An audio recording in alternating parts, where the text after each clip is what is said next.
If all went well, I'd be graduating with my computer science degree and hopefully getting my own app operational, the details of which I hadn't revealed to Elliot yet.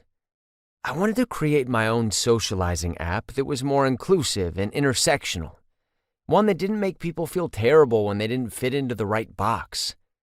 I'd gotten the idea in my computer architecture class when we'd broken into groups to create mock programs and had gotten into a discussion about cringy dating incidents. I could even call my own hookup experiences a test of sorts. The queer community had its share of prejudices and issues, something that had always baffled me. How you could be part of an alienated portion of society yet still exclude other struggling groups, like the disabled community. Don't get me wrong, I had my fair share of sex with guys, but it wasn't always easy.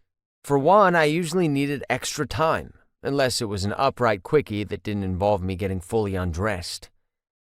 My diagnosis had been a shock not only to me but to my parents as well, and it only highlighted my physical and social challenges. Thank God Elliot always came through for me in the friend department. If one more person told me to stay strong and that they were rooting for me, my jaw would become permanently locked in clench mode. But believe me, I got it. And I'd made my own blunders before my diagnosis. In general, able-bodied people didn't know how to act around someone like me. But we were all human. I just happened to have a disability along with other struggles to work through, like putting on leg braces so I could get through my day without falling on my ass. And it wasn't going to get better, so I was forced to accept it, which actually made me stronger, at least mentally. But I couldn't help squirming when people told me how brave I was. The sentiment felt hollow, even if they meant well. What I wanted was someone who didn't blink at my leg braces or at my unsteady gait when I took them off. Was that sexy? Guess not. But I wasn't going to let any dude make me feel less than. My kind of guy was out there, even if I hadn't found him yet. And that was okay, because I had a full life to keep me busy, and a best friend waiting for me.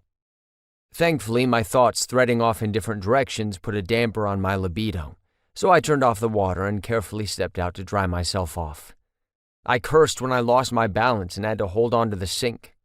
I was feeling vulnerable tonight, likely because I'd let that hookup's reaction get to me.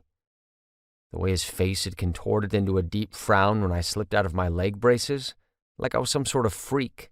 Jesus Christ, why couldn't we just get each other off and then never have to see each other again?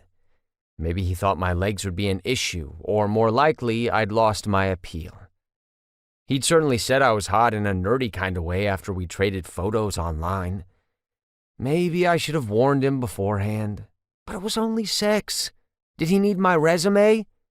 Just once, I wanted someone to look at me straight on and not have a reaction, like Elliot did.